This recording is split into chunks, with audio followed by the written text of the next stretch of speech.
I've been getting a lot of requests lately to review a certain anime called Cardcaptor Sakura. I guess it has something to do with the recent release of the anime and manga sequel called Cardcaptor Sakura: The Clear Card. Well, you got your wish. I was planning to review it, but there's a slight catch. I wanted to take a look at the first attempt to bring this anime into North America, courtesy of our friends up north. Americanization and ballarization isn't solely a United States thing, as we can clearly see here. Yeah, we talked about the issue of Americanization on many occasions in my past reviews of shows like Sailor Moon, Pokemon, Digimon, and One Piece, but this just proves that animation distributors in Canada aren't exactly much better. Enter Nelvana, a Canadian entertainment company known for its work on children's animation, who wanted to enter the North American anime craze of the late 1990s to mid-2000s by distributing an anime of their own. And with that, Cardcaptor Sakura became Nelvana's first anime localization, known in North America as Cardcaptors. Cardcaptors is the title of the English adaptation produced by Nelvana of the Japanese anime series Cardcaptor Sakura. Like, I need to tell you that. The show itself was an adaptation of the manga series of the same name by Clamp in 1998. The show made its initial run in Japan as a 70-episode anime series produced by Madhouse, and it aired on NHK from April of 1998 to March of 2000. The show then made its home in the US on the Kids WB programming block in 2000. And I think you know the rest. I have seen way too many Americanized anime shown on broadcast TV in the United States to know where this is going. Let's just get this over with. So the story begins with a bit of narration by Sakura Kinomoto on how her adventure begins. Immediately, we run into our first problem. Sakura is 9 years old at the beginning of the anime? Here she more sounds like a fully grown woman in her mid-20s. I mean, couldn't they find someone who is able to do a little girl voice properly, like Michelle Ruff or Sandy Fox? In fact, let's play a game. Let's compare the voices that they chose for her in the Nelvana dub up against the more faithfully adapted Animax dub. Coming! This was the day that changed my life. The day I discovered the Cloud Book. It started out like every other morning. And as usual, I was already late. Morning! Right! My name is Sakura Kinomoto. I'm a 4th grader at Tomoida Elementary School. I like PE and music. I hate math. My brain hurts. After being force-fed Sakura's whole life story through narration, we get Sakura skating on rollerblades to school to a cheesy made-for-TV pop song. I will give them this, though. At least they kept the main character's original Japanese names intact, although they are terribly mispronounced. So once Sakura arrives at school and stops at her locker, she meets Tomoyo, or Madison in this version.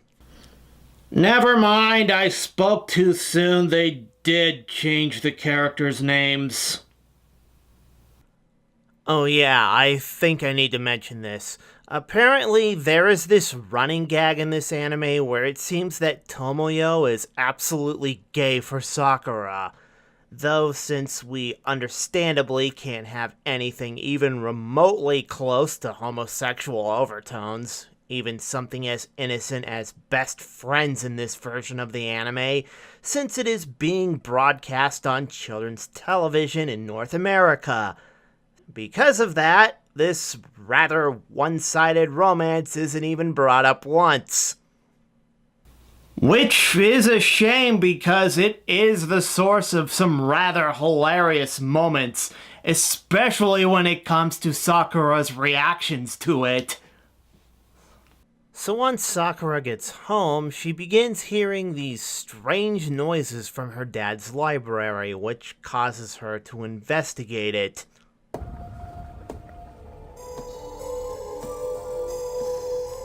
It's coming from Dad's library. I wish Dad or Tori were here. What if it's a burglar? Yeah, a burglar with some very bad gas, apparently.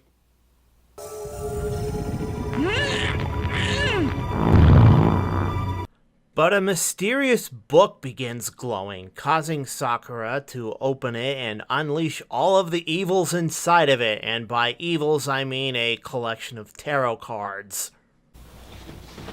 Collect them all while supplies last!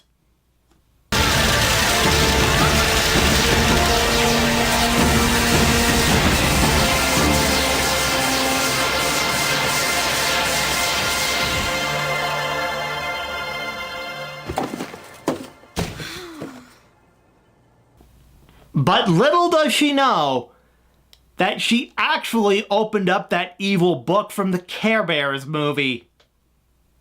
So the cards in the book all break free and scatter through the wind as this flying mouse-looking thing emerges from the book. And he has one of the most insufferable voices you can ever hear. Heidi, huddy, howdy! Thank you so much for waking me up, little girl. I have been stuffed in that book for like ever. Huh? Whoa! No! My cloud cards! Where are my cards? My precious cards! Chalkboard nail scratch! So Karaboros, or Kero as Sakura calls him, tells Sakura the mystery surrounding the Clo cards and awakens the magic inside of her. He then tells her that it is her duty to find and gather the rest of the Clo cards that have escaped. But as they are talking, a Clo card is unsealed in which a giant albino Firo from Pokemon shows up and... Oh, I get it now. I see why Nelvana picked this thing up. They were expecting something along the lines of a mix between Pokemon and Yu-Gi-Oh! Well, if those two shows were big hits over here in the US, why not? So the albino Firo here flaps its wings, blows our heroes away, and attacks as Sakura uses her magic to summon the only card she has on her, the Windy card. The spirit inside the Windy card comes out and surrounds the bird as the bird gets sucked back into its own card. Sakura then uses the Fly card to soar into the night sky back home as the episode draws to a close. Well, I must say that I never really got into this show. To me, this was more along the lines of that show that came on right before Pokemon. But to a fan of the original Cardcaptor Sakura, this is bad. No, really, this is like 4Kids One Piece bad. The big problem with this is that despite being comprised of the same show, Cardcaptors and Cardcaptor Sakura have almost nothing in common. It is literally like trying to compare night and day. To put it bluntly, these are the exact same problems that plague the 4Kids version of One Piece. True, Cardcaptor Sakura wasn't nearly as censored for content as One Piece was, since this show isn't nearly as violent or mature as the latter was. Thus, Cardcaptor Sakura is more approachable for children's programming in the US. The question is, then why change it? Well, it all has to do with demographics. The problem here is that the show was changed to fit a completely different demographic than what was originally intended. Cardcaptor Sakura is classified in the shoujo genre, which is a manga for girls of the same age as the show's heroine. Nelvana tried to change it so that its target audience was boys, with the hopes of competing with the likes of Pokemon and Yu-Gi-Oh! And with that, any elements that may have detracted from that demographic were removed. Yeah, take a look at this picture and tell me that this isn't an anime for girls. Other changes were made as well in order to attract and sustain the attention of the show's new target audience. From the elimination of episodes that would not appeal to boys, the reordering of the remaining episodes, entire scenes were either removed or cut short to fit for time, dialogue was changed to include American slang, and there is the complete removal of the subtly blossoming romance between the main characters, even though it is essential to the plot.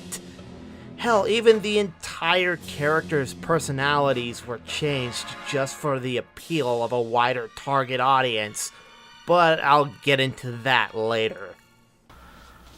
Normally I would be shocked and appalled, but then again, this was pretty much the standard for any anime that was shown on American broadcast television. At this point, stuff like this is pretty much expected. Thankfully, audiences were too smart to be suckered in, as viewership of the show plunged just after a few episodes. While Nelvana did dub all 70 episodes of this anime, only about 40 episodes were aired on Kids WB before the show was pulled from the lineup. But at this case, I am just repeating my frustrations that I had with 4Kids as One Piece. Really, it's all the same. So what about the show as it was originally intended? Well, to be honest, I was watching the uncut Animax version of this anime to prepare for this review, and I was honestly surprised by what I saw.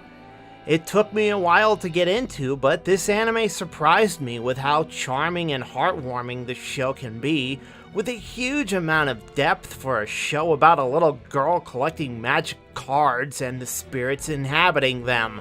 It's every advertiser's dream. Safe and marketable for toys. Unless you're a single mother shopping at a dollar store in Dayton, Ohio, looking for cheap bootleg toys for your kids. You people are idiots! That's the what a stupid! It starts out simple with your typical Monster of the Day fare and standalone episodes, only to get more complex with overarching stories as the show progresses. Its deep but simple story, lovable characters, and bright atmosphere definitely took my attention, and I can see why this anime has a lot of fans. Despite its Pokemon meets Yu-Gi-Oh! Meets Sailor Moon feel to it, it still holds out on its own to be wholly original. Though, this is a review of Cardcaptors as I experienced it, not Cardcaptor Sakura, and much of this anime's charm was lost with the changes that were made to this anime when it was brought stateside. That is why, unfortunately, I have to give story a 2 out of 5. Okay, let's get to the point here. The soundtrack for Cardcaptor Sakura was completely replaced by in-house stock music during the localization process by Nelvana. Oh, there's a big surprise! That's an incredible... I think I'm gonna have a heart attack and die from that surprise! And shock of all shocks, it's really bad. Some of the vocal songs inserted into the show are just not necessary. That's enough I have to say about that. Cardcaptors was dubbed in English by Nelvana via the Ocean Group. Yes, the same people who did the initial dubbing work for Dragon Ball Z for Funimation. I found the dub work to range from highly questionable to hilariously bad or cringy at points. My problem is that many of the voices don't match up with the characters. For instance, Kuro's fake New York accent can be especially grating, and Madison and Sakura's voice sound like adult women rather than 9-year-old girls. The good thing is that there is another English dub produced by Animax featuring their own English dubbing team. It is similar to what Toei Animation did to Sailor Moon under the Cloverway label after DiC lost the rights to that show. The Animax dub isn't great and has issues of its own, but it is leaps and bounds better than what Nelvana delivered and is more faithful to the original show. The Cloverway dub of Sailor Moon, on the other hand... yeah, nobody talks about that. Here, Sakura sounds more like what a 9-year-old little girl would sound like, Kero isn't nearly as screechy, and the other voices pretty much match the characters better. Though I would like to hear what the anime would sound like if it was performed by more familiar anime voice talents. The Cardcaptors dub, though, the sooner we forget about that, the better. And with that, I give soundtrack 1 star out of 5. At least Cardcaptors is good to look at, right? I think animation for both versions should get the same score. After all, this is the same show no matter how we look at it. However, I will dock points for Cardcaptors for the removal of Japanese text, needlessly adding CGI effects, as well as many other visual changes to the show in order to appeal to their larger demographic. Though the animation is still beautiful. After all, the studio who animated this also did the animation for Death Note, one of my all-time favorite anime shows. Even though this is a much earlier work of theirs, it still doesn't disappoint.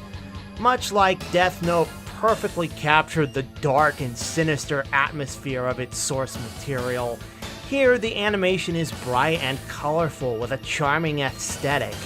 I especially love much of the designs of Sakura's many outfits and the spirits that inhabit the Clo cards. I just love the mystical and otherworldly feel to them. Though, despite the poor quality of the localization from Nelvana, at least it did have some great animation for its time. That is why I give animation a 4 out of 5. Next we have the characters, and boy howdy did Nelvana run roughshod over them.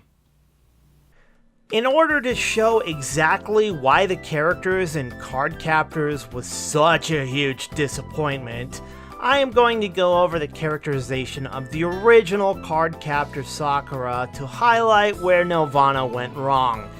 In the sense of a magical girl show, Cardcaptor Sakura rivals Sailor Moon on how well developed these characters are. Each of them have in-depth and believable personalities, the character dynamics are really fun to watch, and the developing romance between our two leads is actually quite charming. Just don't tell that to Nelvana, because much of the romance and intrigue in this show was left on the cutting room floor in favor of their wider demographic. And there's your main problem with Cardcaptors. Much of the romance and dynamic character development was axed in favor of making the show more appealable to boys and to make the show easier to understand for Americans. And Cardcaptor Sakura is one of the easiest anime shows to understand. How can you screw that up? Oh, and to make things even more insipid, much of the characters' personalities were completely changed. It's not just their names. Sakura was changed from the kind and sweet little girl to a bit of a brat. Kero was made a sarcastic loudmouth. Tomoyo was changed from Sakura's quiet and polite best friend who videotapes all their adventures into a fashion-obsessed Valley Girl paparazzo, and Sharon Lee, the valorous yet well-intentioned rival to Sakura and later love interest, was turned into a jerk who simply picks on Sakura for her inexperience in magic. There is little to no characterization in this version, and it clearly shows. That is why I give characters a 1 out of 5. Canada!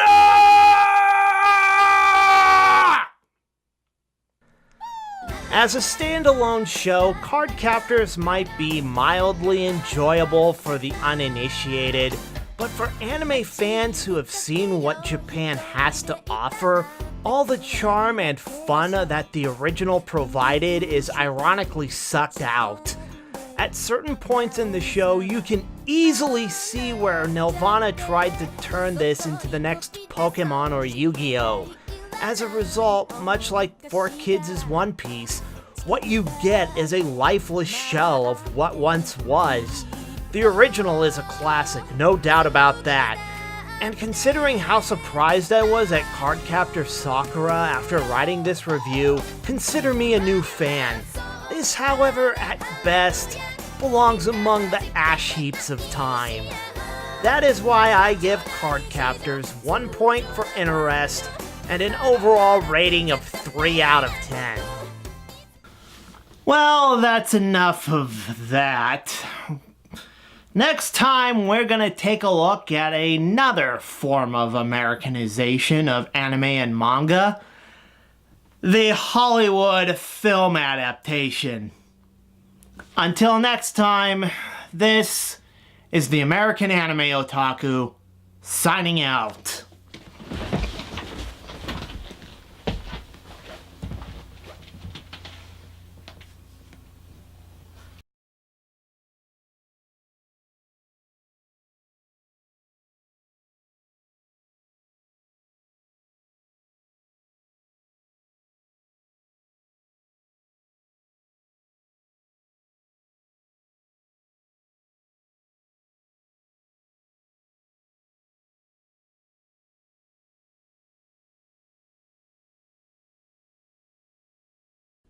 Like what you see? Then please help support the show by contributing to my Patreon page for special perks, exclusive content, and more.